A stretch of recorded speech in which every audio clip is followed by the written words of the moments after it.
যারা কুলের কুলবধূ তারা ব্রত নিয়েছে আমাদের আপন আপন পতিকে ভজনা করব, আপন পতি ছাড়া আন পতি ভজব না। কেননা শাস্ত্রে বলছে যারা এক পতি ভজনা করে তারা হয় সতী, যারা দুই পতি ভজনা করে তাদের বলে দ্বিচারিণী, আর যারা তিন পতি ভজনা করে তাদের বলা হয় ব্যভিচারিণী, আর যারা চার পতি ভজনা করে তাদের বেশ্যামধ্যে গণ্য। তা কুলের কুলবধূ যারা তারা ব্রত নিয়েছে আপন আপন পতি ছাড়া আন পতি ভজব না। আচ্ছা মা, এখানে বৈষ্ণবে কবি বলছে জগতে যারা এক পতি ভজনা করে তারা কি সতী? বলছে না না, তারা সতী হতে পারে না। তাহলে শাস্ত্র কি মিথ্যা? শাস্ত্রে বলছে যারা এক পতি ভজনা করে তারা হয় সতী। মানে দেখো, শাস্ত্র মিথ্যা নয়। তবে সতী কারা? যারা দুই পতি ভজনা করে। কেমন? যারা এই জগতের পতিকে ভজনা করতে করতে জগতে পতি আমার প্রাণে গোবিন্দের চরণে সেবা পেয়েছে, তারাই তো সতী হয়েছে।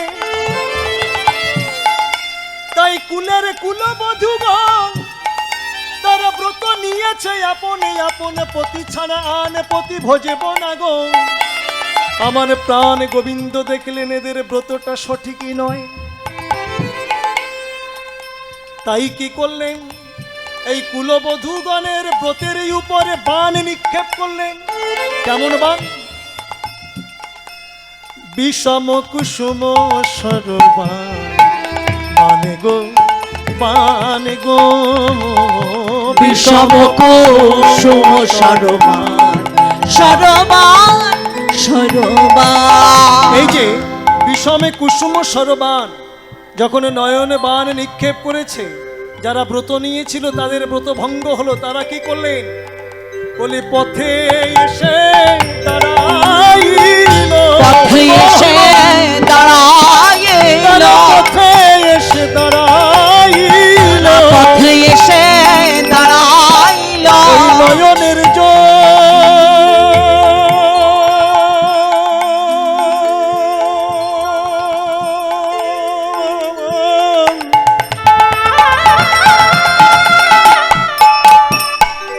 নয়নের জল সারে করে তারা পথে এসে দাঁড়াইল।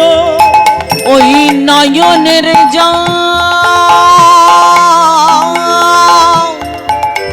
সার করে তারা পথে এসে দাঁড়াইল। পথের কাঙালিনীর মতো, পথের কাঙালিনীর মতো গোবিন্দ দয়া করো বলে পথের কাঙালিনীর মতো গোবিন্দ দয়া করো বলে পথে এসে দাঁড়াইল। গোবিন্দ দয়া করো বলে পথে এসে দাঁড়াইল, গোবিন্দ দয়া করো বলে পথে এসে দাঁড়াইল। হরি বল হরি বল। আমি আরো কি দেখলাম জানিস? বান্ধুলি বন্ধু আধারে মধুমাখলো, বান্ধুলি বন্ধু আধারে মধুমাখলো, বান্ধুলি বন্ধু আধারে মধুমাখলো, বান্ধুলি বন্ধু আধারে মধুমাখলো। মধুর মধুর মৃদুহাস মৃদুহাস মৃদুহাস, মধুর মধুর মৃদুহাস মৃদুহাস মৃদুহাস। সখী লোকে যখন কথা বলে কথার পরে হাসে, লোকে যখন কথা বলে বলার পারে হাসে, লোকে যখন কথা বলে বলার পরে হাসে, লোকে যখন কথা বলে বলার পারে হাসে। আমার বধূ কথা কহিবার আগে, আমার বধূ কথা কহিবার আগে, কথা কহিবার আমার বধূ কথা কহিবার আগে মধুর মধুর মৃদুহাস মৃদুহাস, মধুর মধুর মৃদুহাস মৃদুহাস মৃদুহাস। জোছুয়া মদ মদনে মদ মন্থর, জোছুয়া মদ মদন মদ মন্থর, ধন তহি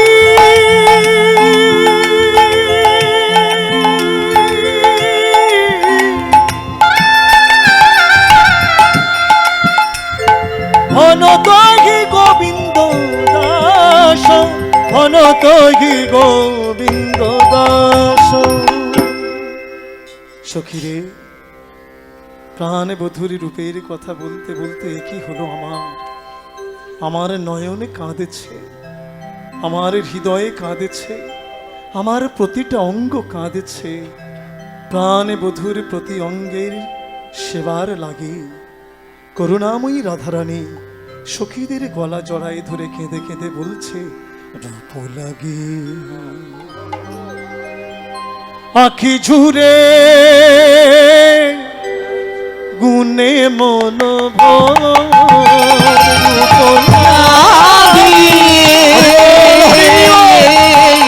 আখি ঝুরে গুনে মন রূপ লাগে আখি ঝুরে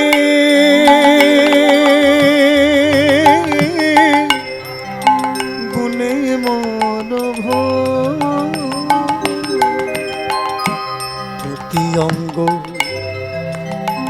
লাগি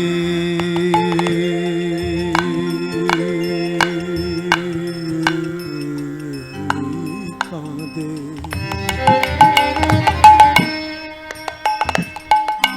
প্রতি অঙ্গ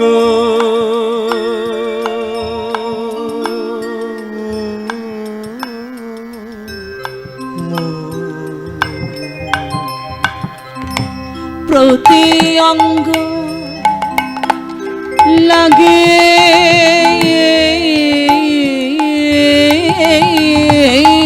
কাঁদে। প্রতি অঙ্গ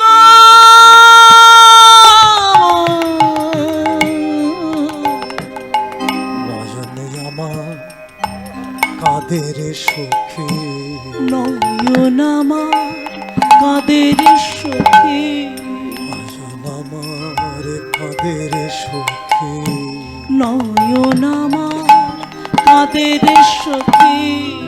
মধুর দর্শনে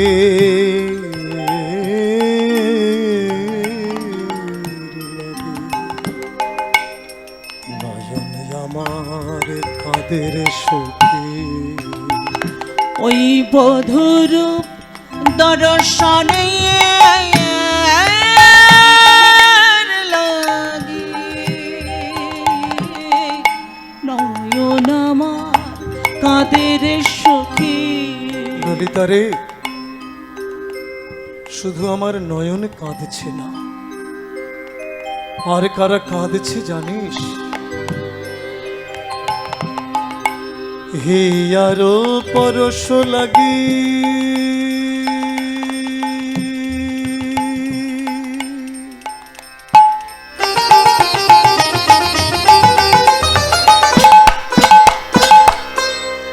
সখী রে,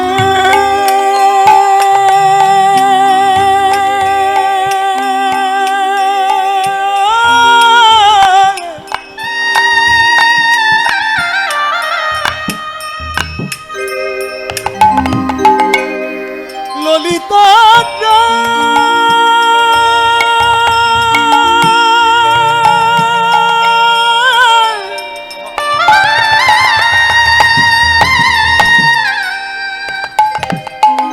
আমার পালা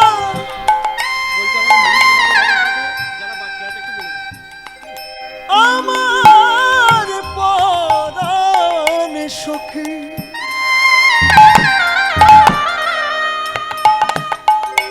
আমার বধূর প্রতি অঙ্গের রূপ ঘেরে, আমার প্রতি অঙ্গ কাঁদে। হিয়ার পরশ লাগি হিয়া মোর কাঁদে।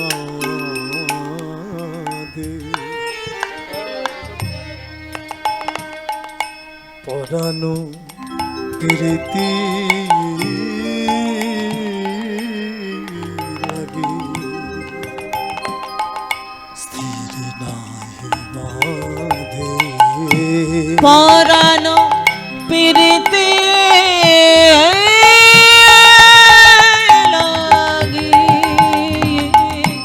স্থির নাহি বাঁধে। হিয়ায় আমার কাদের সখী, হিয়ায় আমার কাদের সখী, হিয়ায় আমার কাদের সখী, হিয়ায় আমার কাদের সখী, প্রাণে বধুর হিয়া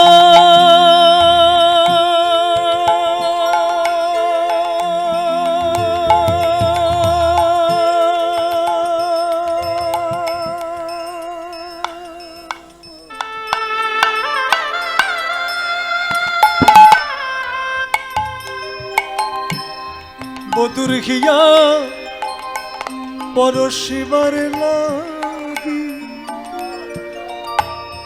সখী রে, হিয়া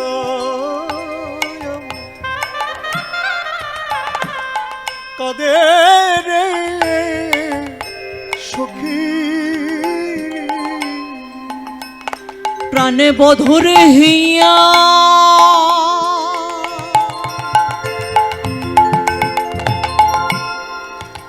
পরশিবার লাগি,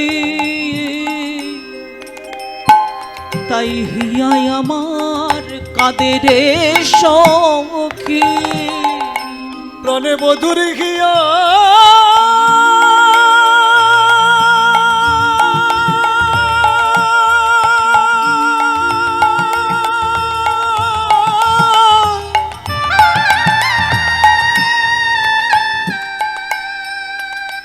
প্রাণে বধুর হিয়া পরশিবার লাগি, তাই হিয়ায় আমার কাদের সখী, প্রাণে বধুর হিয়া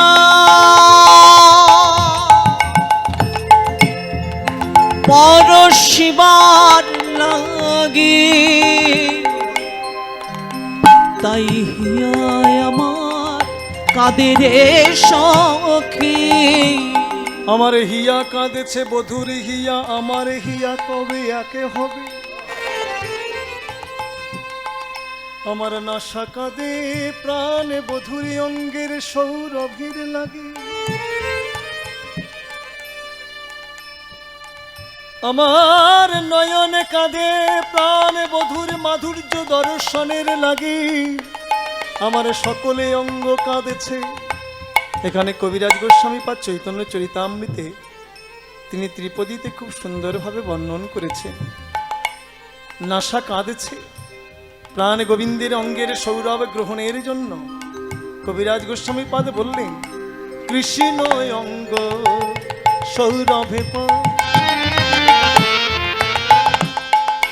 মৃগ মদ মদ ভর, কৃষ্ণ অঙ্গ সৌরভ ভর, মৃগ মদ মদ ভর, কৃষ্ণ অঙ্গ সৌরভে পর, মৃগ মদ মদ ভর, ও মৃগ মদ মদ ভর, কৃষ্ণ অঙ্গ সৌরভ ভর, মৃগ মদ মদ ভর, ছাটাই নীলতে পলের হরে গরে বধন রে, নীলতে পলের হরে গরে বোধন, জগত নারীর নাশা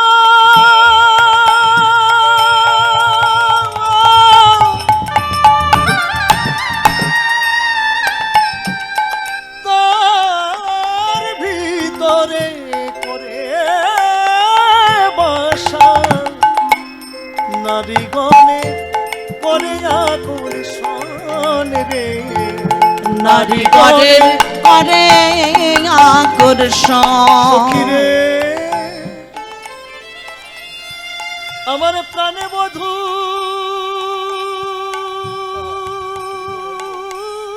অঙ্গের বর্ণ,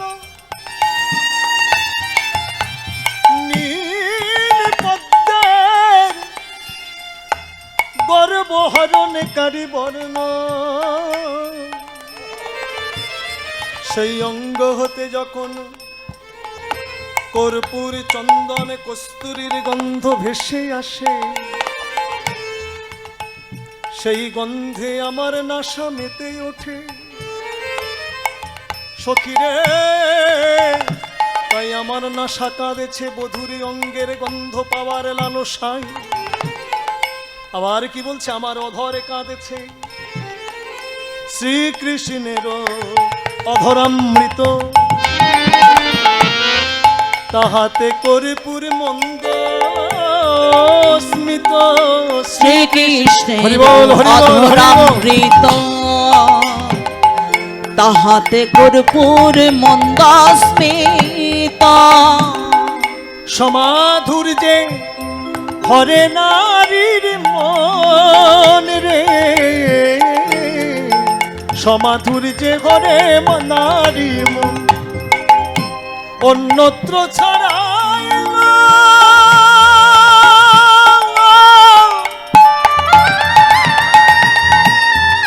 না পাইলে মন, এই ব্রজ নারী গণের মূলধন রে, ব্রজ নারী গণের মূলধন। রে। আমার বধূরি অধরামৃত পাওয়ার লালসায় আমার অধরে কাঁদেছে, ওই কর্পূর তাম্বুল বাসিত অধরামৃত পাবে কখন। আমার নয়নে কাঁদে মাধুর্য দর্শনের লালসায়, আমার নাশা কাঁদে অঙ্গের সৌরভের লালসায়, যা ব্রজ বধূগণের একমাত্র মূলধন। ব্রজ গোপীগণ যারা গোবিন্দকে ভালোবেসেছে, এমন সেবা কেউ ত্রিভুবনে করতে পারে না। বৃন্দাবনের ব্রজ গোপীগণের সেবাটি কেমন কৃষ্ণ সুখৈক তাৎপর্যময়ী, কৃষ্ণ সুখের সুখী, কৃষ্ণ দুঃখের দুঃখী, কৃষ্ণ সুখ ছাড়া আর কিছু এরা জানে না। হরিবল হরিবল। তার প্রকৃষ্ট প্রমাণ পাওয়া যায় শ্রী গোবিন্দের ললাটে ব্রজগোপীর চরণধুলির মাধ্যমে। হ্যাঁ, যখন ভগবান কৃষ্ণচন্দ্র দ্বারকায় কাল্পনিক জ্বর সৃষ্টি করেছিলেন, যেমন শ্রীমন মহাপ্রভু গয়াধামে যাত্রা করেছিলেন।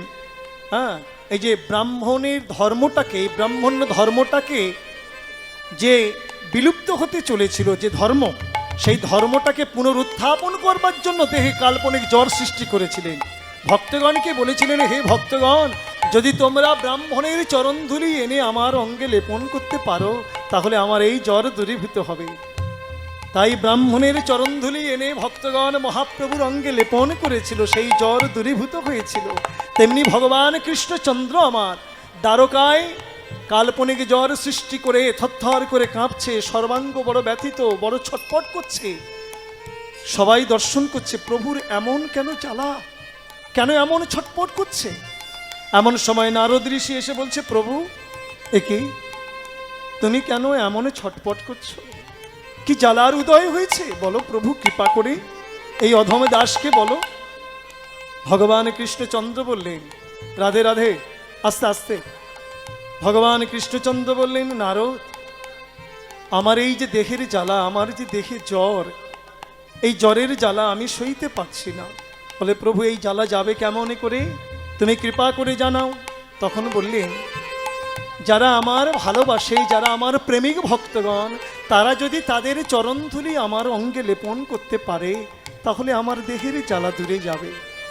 তখন রুক্মিণী, সত্যভামা, জাম্ববতী সবাই বর্তমান।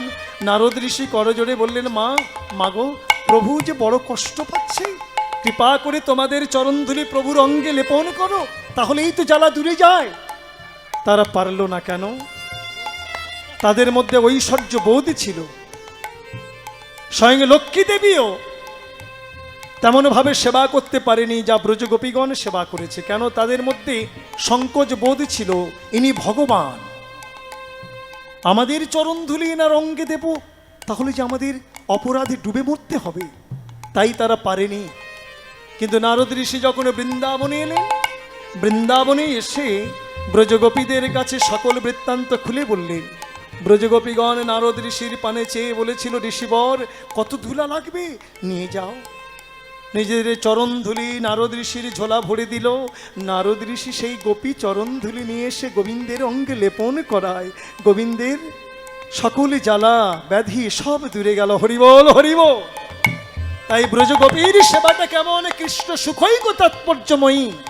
কৃষ্ণ সুখের সুখে, কৃষ্ণ দুঃখের দুঃখে, কৃষ্ণ সুখ ছাড়া আর কিছু চায় না। এদের একটাই মাত্র মূল ধন, চাওয়া পাওয়া কেবল এই নয়নের উপমাধুরী দর্শন করব, না সাথে গোবিন্দের অঙ্গের সৌরভ গ্রহণ করব, তার অধরামৃত এই অধরে পান করব। হরিবল। আবার কবিরাজ গোস্বামী পাদ বলছে, কৃষ্ণ অঙ্গ সুশীতল,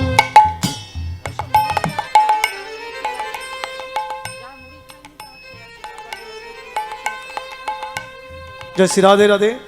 এখনো যারা সেবা করেননি তারা সেবা করে আসুন। এখানে মুড়ি তরকারির ব্যবস্থা আছে। আপনারা যারা এখনো সেবা করেননি কৃপা করে সেবা করে আসবেন। জয় শ্রী রাধে। নিতাই গৌর হরিবল হরিবল হরিবল। কৃষ্ণ অঙ্গ সুশীতল,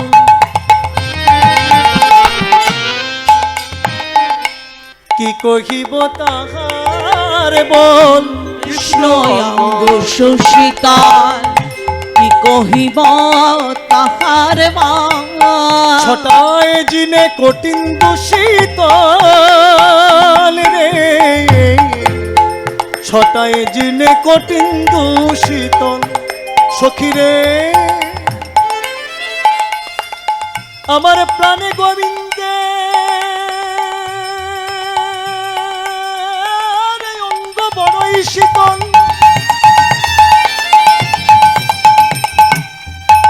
সেই শীতল অঙ্গ যদি একেবারে আমার এই হিয়ায় পেতাম, তবে কি হতো জানিস ললিতা? আমার সকলে জ্বালা জুড়াইতো, আমার সকল জ্বালা জুড়াইতো, আমার সকলে জ্বালা জুড়াইতো, আমার সকল জ্বালা জুড়াইতো। যদি শীতলে অঙ্গ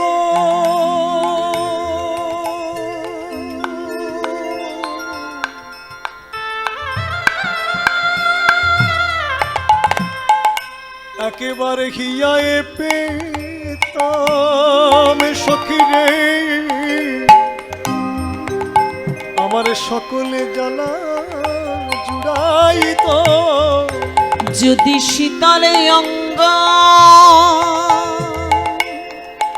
একবারে হিয়ায় পেতাম, আমার সকলে জ্বালা জুড়াইতো। সখীরে আর আমি কারোর কথা শুনবো না।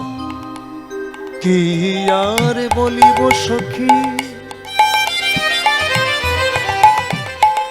আমি কি আর বলিব,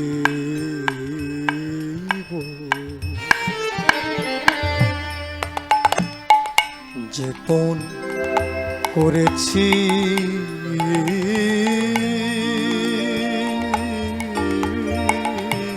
চিতে, শেষে করিব যে পণ করেছি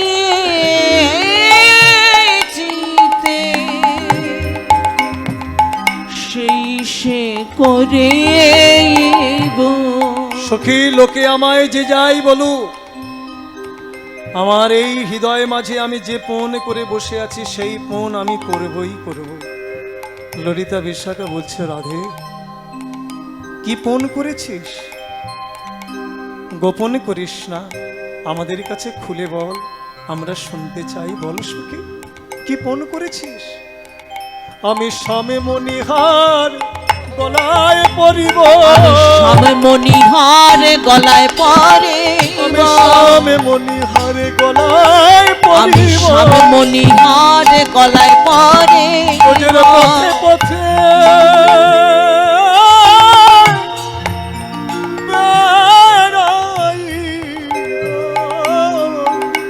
আমি স্বামী মণিহার গলায় পরিব, আমি পথে পথে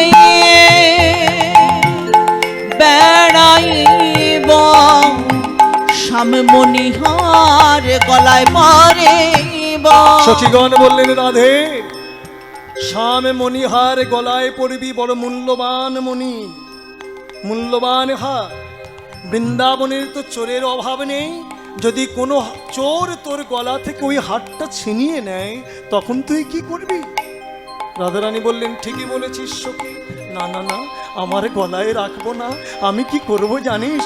আমার হৃদয় মাঝে লুকায়ে রাখব, আমার হৃদয় মাঝে লুকায়ে রাখব, আমার হৃদয় মাঝে লুকায়ে রাখব, আমার হৃদয় মাঝে লুকায়ে রাখব। বলে কেউ তো দেখতে পাবে না রে, হৃদয় মাঝে লুকায়ে রাখব, কেউ তো দেখতে পাবে না রে, হৃদয় মাঝে লুকায়ে রাখব। পদকর্তা এক পাশে দাঁড়িয়ে করজোড়ে বলছে, ওগো রাধে, বলো বলো সেদিনের আর কদিন বাকি, সেদিনের আর কদিন বলো বাকি, বলো সেদিনের আর কদিন বলো বাকি, সেদিনের আর কদিন তোমার বাকি। অন্তর মাঝে লুকায়ে রাখবে, সেদিনের আর কদিন বাকি, তোমার অন্তর মাঝে লুকায়ে ওই রাখবে, কালো বরণ ঘুচাইবে, অন্তর মাঝে লুকায়ে রাখবে, কালো বরণ ঘুচাইবে, অন্তর মাঝে লুকায়ে রাখবে, অন্তর মাঝে লুকায়ে রাখবে, অন্তর মাঝে লুকায়ে রাখবে, অন্তর মাঝে লুকায়ে রাখবে, সেদিনের আর কদিন বাকি। দেখিতে যে সুখী ওঠে, আমি কি বলিব তা, দরস পরশ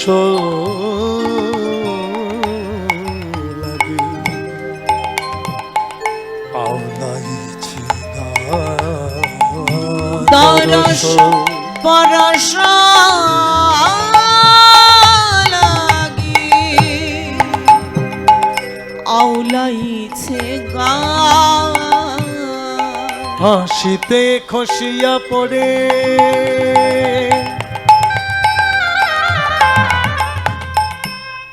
কত মধুধার লঘু লঘু কহে কথা, প্রীতি নিশা, ও লহু লহু কহে কথা, প্রীতি মিশা। সখীরে, আমার প্রাণ বধূ যখন কথা বলে আমি কি দেখি জানিস? যেন ঝড় ঝড় ঝরিছে, ঝড় ঝড় ঝরেছে, বদনে কমলে হতে মধুর ধারা, ঝড় ঝড় ঝরিছে, বদন কমলে হতে মধুর ধারা, ঝড় ঝড় ঝরেছে, গরবিত মাঝে সখীরে,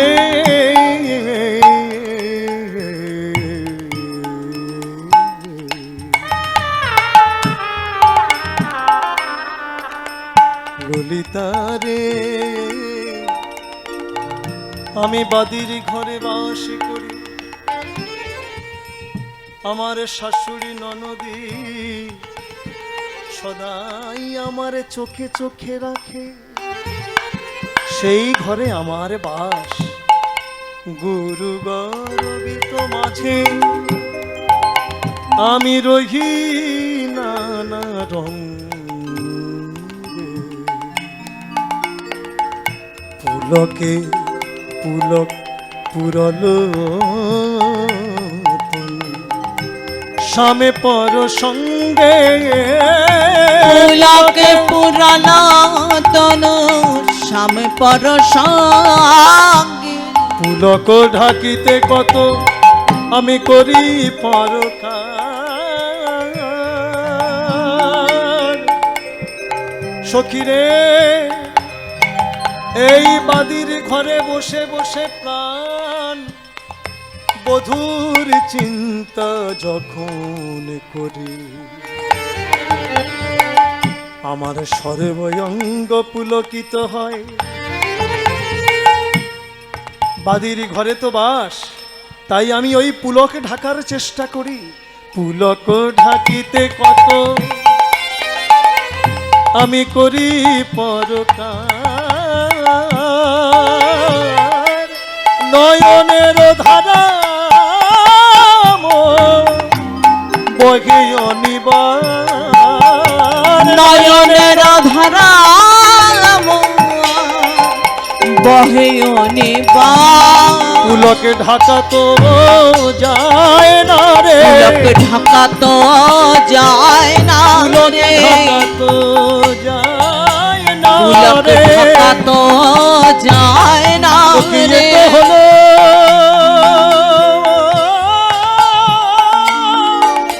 কৃষ্ণ প্রেম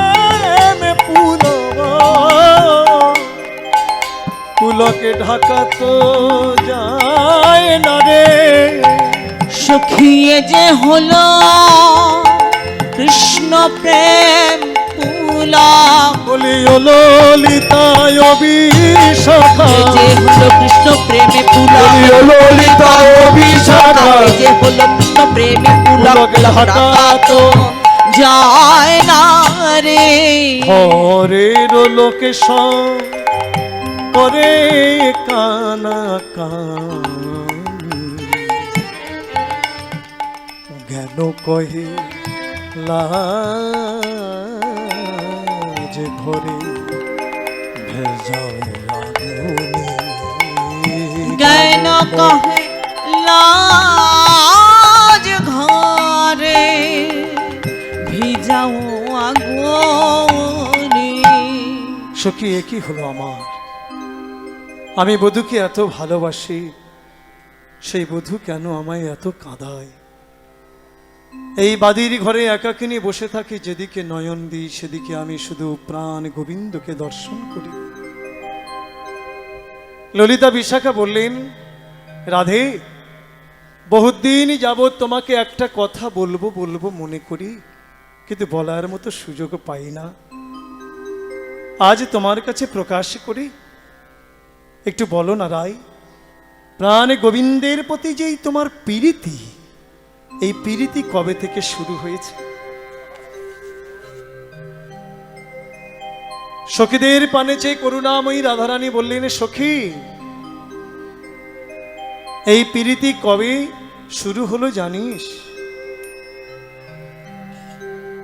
যেদিন আমার প্রেমের বোধ ছিল না, আমি প্রথমে শুনেছিলাম, শোনার পরে দর্শন করেছিলাম, দর্শন করার পরে তার রূপে নয়ন দিয়ে আমি প্রীতি করেছিলাম। সে এক অপূর্ব ঘটনা তোদের কাছে বর্ণন করে তোরা প্রাণ ভরে শ্রবণ কর। একদিন আমি নির্জনে বসে বসে পুতুল খেলছিলাম। আমার পিতা বাজার থেকে সোনার পুতুল কিনে এনে দিয়েছে। সেই সোনার পুতুলকে সাজিয়ে আমি বারবার সোনার পুতুলের পানে চেয়ে বলছি, ও পুতুল, ও পুতুল, একবার কথা বলো, কথা বলো, কথা বলো, কথা বলো, ওগো সোনার পুতুল কথা বলো, ওগো সোনার পুতুল কথা বলো। তোমার চাঁদে মুখে মধুর ঘেসে, ওগো সোনার পুতুল কথা বলো, তোমার চাঁদ মুখে মুচকি হেসে সোনার পুতুল কথা বলো। আমি বারবার বলছি, পুতুল তুমি কথা বলো, তোমার ওই মুখে কথা শুনবার জন্য আমি লালসা করছি, তুমি আমার সঙ্গে কথা বলো। তুমি জানো নাকি, তুমি জানো নাকি, তুমি জানো নাকি, তুমি জানো নাকি, ওগো সোনার পুতুল তুমি জানো নাকি, ওহে সোনার পুতুল তুমি জানো নাকি, আমি তোমায় বড় ভালোবাসি, সোনার পুতুল জানো নাকি? আমি তোমায় বড় ভালোবাসি সোনার পুতুল জানো নাকি? আমি এইভাবে নিরজনে বসে বসে পুতুল সাজিয়ে পুতুলকে বলছি কথা বলো, আমি তোমায় বড় ভালোবাসি। এমন সময় যোগ মায়া মায় আমার সেই স্থানে আগমন করে পিছন থেকে মধুর সুরে বলে উঠলেন, ওগো নাতিনি, ও নাতিনি। একি মা, তুমি এসেছো? এসো এসো, কাছে বসো। তুমি নিরজনে বসে বসে কি করছো? মাগো দেখো না, আমি এই পুতুল খেলা খেলছি। জানো মা, আমার পিতা বাজার থেকে সোনার পুতুল এনে দিয়েছে, বহুমূল্যের পুতুল। কাঠের পুতুল নয়, পাথরের পুতুল নয়, মাটির পুতুল নয়, পাথরের পুতুল নয়, এই যে সোনার পুতুল, বহুমূল্যের পুতুল। তবে মা দেখো, এই পুতুলকে সাজিয়ে আমি বারবার বলছি, পুতুল একবার আমার সঙ্গে কথা বলো। এ কথা বলছে না। যোগমায়া মা বললেন, নাতিনি, তুমি পুতুল নিয়ে খেলা করতে ভালোবাসো? হ্যাঁ মা, দেখো তুমি যে পুতুল নিয়ে খেলা করছো, এই পুতুল তোমার সঙ্গে কথা বলছে না, হাসছে না, নাচছে না, গাইছে না। তবে এই বৃন্দাবনে আগে পুতুলই আছে। তুমি যেমন রসিকা, তেমনি সে রসের পুতুল। তবে শোনো শোনো না তিনি, সে তো সোনার পুতুল নয়, সে তো উপাসনার পুতুল।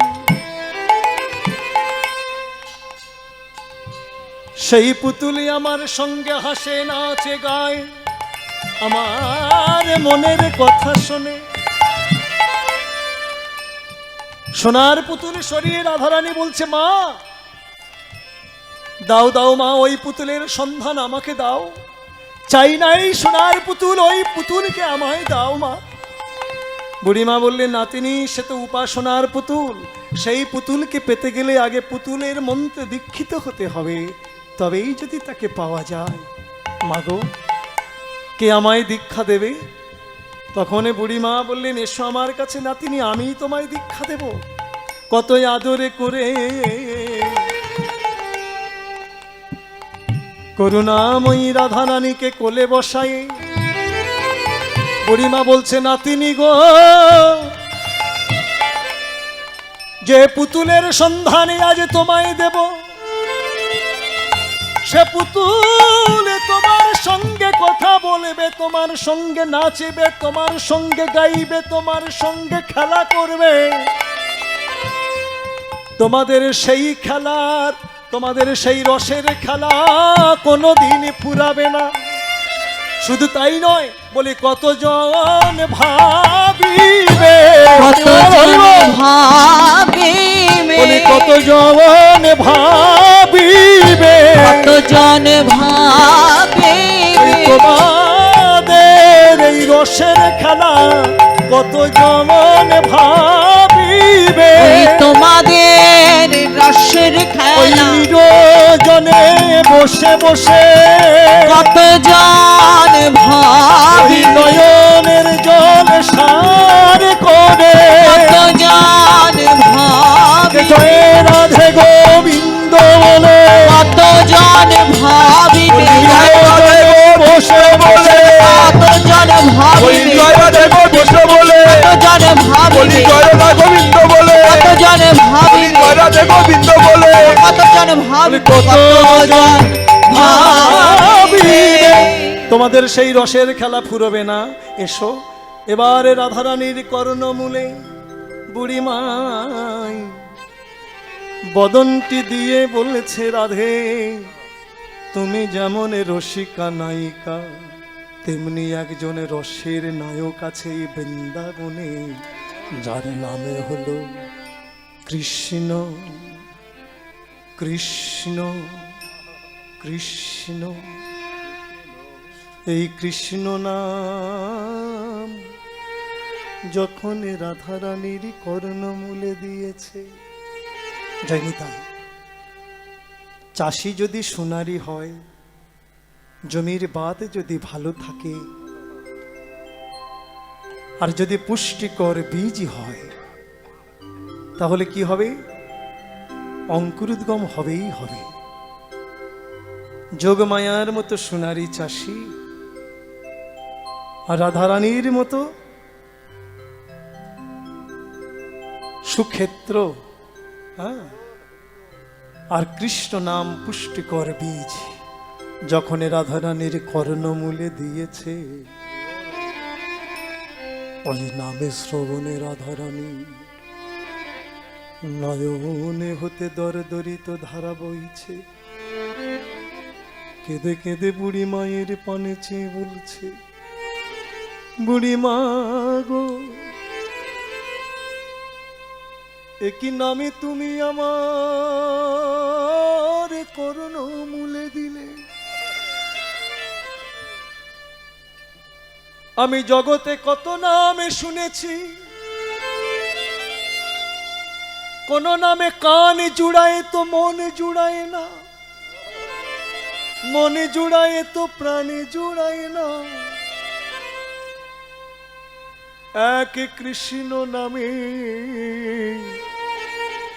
আমার কানে মনে প্রাণ সকলে জুড়াইয়ে গেল। একই নামে তুমি আমায় শ্রবণ করালে। নামে শ্রবণ করে মনে ভাবলাম, যার নাম এত মধুর না জানি সে কত মধুর। দর্শনের লালসা জাগেল একদিন যমুনার ঘাটে, তারে দর্শন করে সখীরে তার সাথে প্রীতি করে বসলাম। তাই বলি সখী, প্রথমে আমি শুনেছিলাম, তারপরে দর্শন করেছিলাম, তারপরে তার শনি আমি প্রীতি করলাম। শুনিয়া দেখিল, দেখিয়া ভুলিল, ভুলিয়া প্রীতি করিল। শুনিয়া দেখিল, দেখিয়া ভুলিল, ভুলিয়া প্রীতি কইল। শুনিয়া দেখিল,